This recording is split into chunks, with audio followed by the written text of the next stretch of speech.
Hello friends, आज हम पढ़ेंगे क्लास 10th का लेसन नंबर 1 रासायनिक अभिक्रियाएं एवं समीकरण या केमिकल रिएक्शंस एंड इक्वेशंस। आपसे पूछा जाता है कि रासायनिक अभिक्रियाएं कितने प्रकार की होती हैं। तो फ्रेंड्स, रासायनिक अभिक्रियाएं निम्न प्रकार की होती हैं। नंबर 1 आप देखिए, संयोजन अभिक्रियाएं। ऐसी अभिक्रियाएं जिनमें दो या दो से अधिक अभिकारक मिलकर एकल उत्पाद का निर्माण करते हैं, संयोजन अभिक्रियाएं कहलाती हैं। फ्रेंड्स, आप जानते हैं केमिकल रिएक्शंस में किस तरीके से लिखा जाता है, अभिकारक और उसमें एरो लगा के फिर उत्पाद। जो लेफ्ट हैंड साइड के होते हैं वो अभिकारक कहलाते हैं क्योंकि वो अभिक्रिया कर रहे हैं, और राइट हैंड साइड पर हम उत्पाद या प्रोडक्ट्स को लिखते हैं। तो वे अभिक्रियाएं जिनमें दो या दो से अधिक अभिकारक मिलकर एक उत्पाद बनाते हैं तो वहाँ एकल अभिक्रिया होती है। जिससे देखिए, दो अभिकारक हैं और इनसे एक उत्पाद बन रहा है। जैसे एग्जाम्पल है CaO प्लस H2O से बनता है CaOH का होल ट्वाइस प्लस ऊष्मा निकलती है। तो बिना बुझे हुए चूने की अभिक्रिया जब जल से कराते हैं तो बुझा हुआ चूना बनता है। ऐसे ही C प्लस O2 से बनता है CO2। तो हम देख रहे हैं दो अभिकारकों ने जुड़कर एक प्रोडक्ट बनाया, रिएक्टेंट्स और प्रोडक्ट, अभिकारकों ने उत्पाद बनाया। तो ये अभिक्रियाएं हो जाती हैं संयोजन अभिक्रियाएं। आपसे क्वेश्चन ऐसे आता है कि संयोजन अभिक्रिया से आप क्या समझते हैं। कभी तो लॉन्ग पूछ लेता है कि रासायनिक अभिक्रियाएं कितने प्रकार की होती हैं, स्पष्ट कीजिए। और कभी शॉर्ट में पूछते हैं कि संयोजन अभिक्रिया से आप क्या समझते हैं, एग्जाम्पल देकर स्पष्ट कीजिए। तो फ्रेंड्स, ये संयोजन अभिक्रिया हो गई और इसका एग्जाम्पल आ जाता है। कभी कभी क्या होता है, रिएक्शन दी जाती है और पूछा जाता है आपसे कि बताइए कौन सी क्रिया है। तो जब आपको लगे कि दो चीज़ें जुड़कर एक चीज़ बना रही हैं, दो या दो से अधिक चीज़ें जुड़कर एक चीज़ बना रही हैं, तो वह अभिक्रिया क्या कहलाएगी, संयोजन अभिक्रिया। फ्रेंड्स, अब आगे बढ़ते हैं। नेक्स्ट है वियोजन अभिक्रिया। ऐसी अभिक्रियाएं जिनमें एकल अभिकारक, एक अभिकारक है तो एकल अभिकारक टूटकर दो या दो से अधिक उत्पाद का निर्माण करते हैं वियोजन अभिक्रियाएं कहलाती हैं। जैसे ये अभिकारक है और इससे क्या हुआ, दो उत्पाद बने या दो से अधिक बन जाएं, तो वो चीज़ क्या हो गई हमारी अभिक्रिया, वियोजन अभिक्रिया। एग्जाम्पल है CaCO3 अर्थात चूना पत्थर, जिसे गर्म करते हैं। हम एरो के ऊपर वो कंडीशंस लिखते हैं कि हमें क्या चाहिए। तो हमने इसे ऊष्मा दी, गर्म किया, तो क्या हुआ CaO प्लस CO2। ठीक है फ्रेंड्स, तो CaO क्या हो गया, बिना भुजा चूना। तो बिना भुजा चूना बनता है और कार्बन डाइऑक्साइड गैस बन जाती है। तो मतलब एक अभिकारक टूटकर दो या दो से अधिक चीज़ें बनाता है तो वह वियोजन अभिक्रिया होती है। नेक्स्ट है विस्थापन अभिक्रियाएं। इस अभिक्रिया में एक तत्व दूसरे तत्व को उसके विलयन से विस्थापित कर देता है, विस्थापन अभिक्रियाएं कहलाती हैं। जैसे Fe प्लस CuSO4 से बनता है FeSO4 प्लस Cu। तो देखिए फ्रेंड्स, Fe ने क्या किया, सल्फेट आयन जो हैं इसे विस्थापित कर दिया, तो ये इससे जुड़ गए FeSO4 प्लस Cu।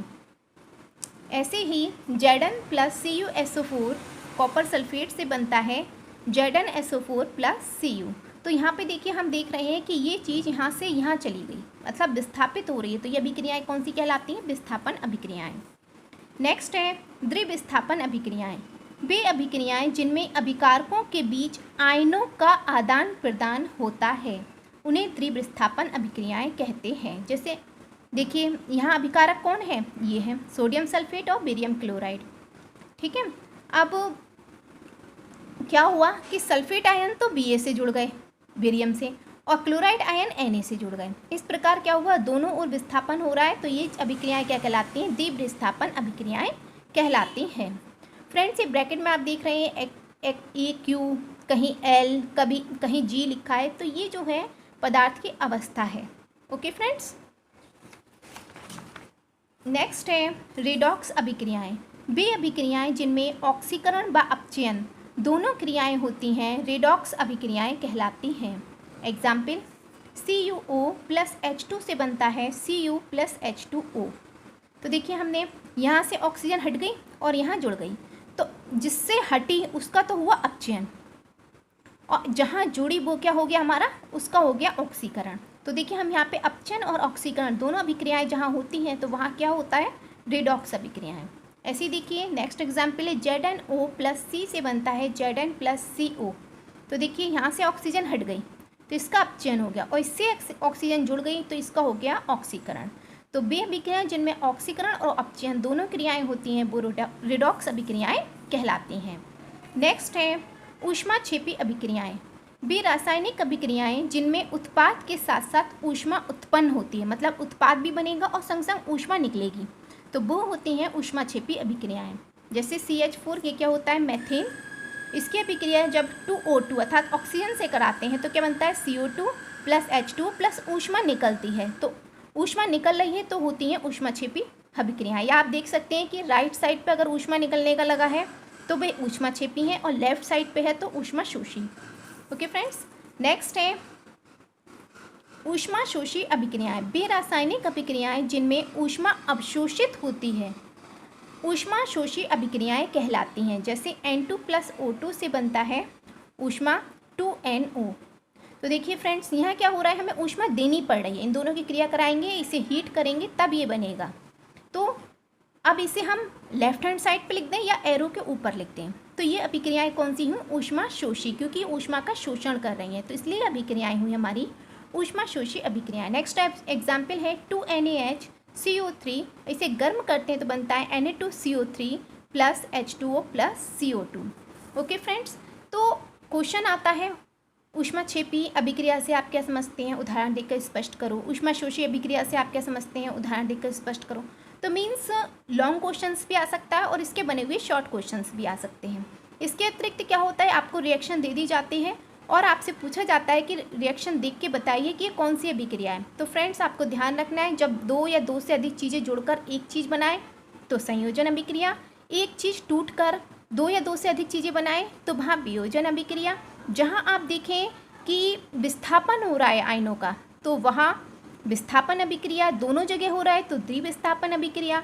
ऊष्मा निकल रही है तो ऊष्माक्षेपी अभिक्रिया और ऊष्मा ली जा रही है तो ऊष्माशोषी अभिक्रिया। इस लेसन से कुछ इंपॉर्टेंट क्वेश्चंस और भी हैं, जैसे ये कहा जाता है अभिक्रिया को संतुलित करो। फ्रेंड्स, अगर आप ये वाला क्वेश्चंस करते हैं तो मैं ये कहूँगी कि पहले आप इसे पेंसिल से करें, डायरेक्ट पेन का यूज़ ना करें, क्योंकि वरना एग्ज़ाम में अगर कॉपी गंदी लगती है तो भी अच्छा नहीं लगता।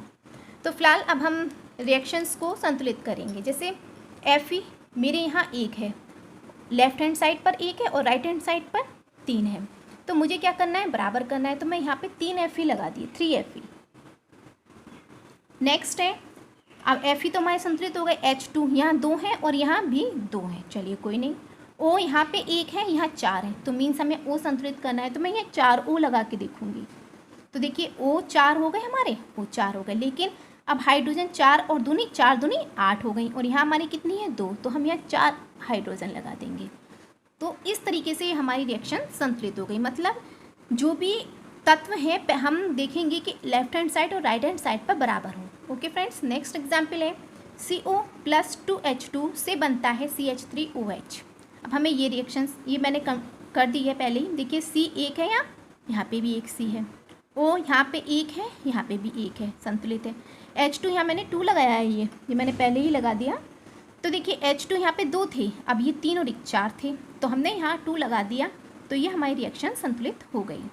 नेक्स्ट है CO2 प्लस H2O से बनता है C6H12O6 प्लस O2। तो देखिए फ्रेंड्स, यहाँ पे C के 1 है, यहाँ 6 है, मैंने यहाँ पे 6 लगा के देखी। तो अब देखिए C तो संतुलित हो गया। अब क्या है हमारा O 6 दूनी 12 और हमारे कितने हैं, 6। तो फिलहाल 6 है और 2 8 है। चलिए O को बाद में देखते हैं हम। हाइड्रोजन के यहाँ 12 है, यहाँ 2 है, तो हमने यहाँ हाइड्रोजन लगाया, तो 6 दूनी 12 हाइड्रोजन हो गए, 12 हाइड्रोजन हो गए। अब देखिए ऑक्सीजन संतुलित हुई क्या, क्योंकि 6 दूनी 12 और 6 18 हुए। यहाँ पे 6 ऑक्सीजन के, 6 2 8 हुए। अगर मैं यहाँ पे 6 लगा दूँ तो ये संतुलित हो जाएगी, 6 दूनी 12 और 6 18। नेक्स्ट है MnO2 प्लस HCl से बनता है MnCl2 plus H2O plus Cl2। तो फ्रेंड्स देखिए Mn एक एक है, मीन संतुलित है। O2 यहाँ 2 है और यहाँ 1 है। चलिए अभी देखते हैं H यहाँ पे 2 है, यहाँ पे 1 है। चलिए फिलहाल हम यहाँ पे 2 लगाते हैं, तो देखिए H2 संतुलित हो गया, Cl यहाँ 2 है, 2 और 2 4 हैं, तो मीन्स नहीं हुआ संतुलित, तो हम 4 लगाएंगे यहाँ पे। यहाँ 4 लगाए हमने, तो H भी हमारा कंप्लीट हो गया, H2 और Cl के 4 हो गए, H2 के 4 हो गए, तो हमें यहाँ पे 2 लगाया हमने, तो यहाँ पे H2 भी हो गए, कंप्लीट हो गए, 2H पूरे हो गए। O2 के यहाँ 2 हैं और यहाँ पे भी 2 हो गए। तो फ्रेंड्स ये रिएक्शंस हमारी संतुलित हो गई। तो आप लोग इस चीज़ को जब संतुलित करें तो पेंसिल से पहले संतुलित कीजिएगा, क्योंकि कटिंग अच्छी नहीं लगती है। और क्वेश्चंस मैंने आपको बता दिए हैं कि किस तरीके से पेपर में आते हैं। इस लेसन में जो भी इंपॉर्टेंट क्वेश्चंस थे सब मैंने लिए हैं। तो आपका लेसन नंबर 1 कंप्लीट हो गया है। अगर वीडियो अच्छी लगी तो इसे लाइक करें, शेयर करें और चैनल को सब्सक्राइब करें।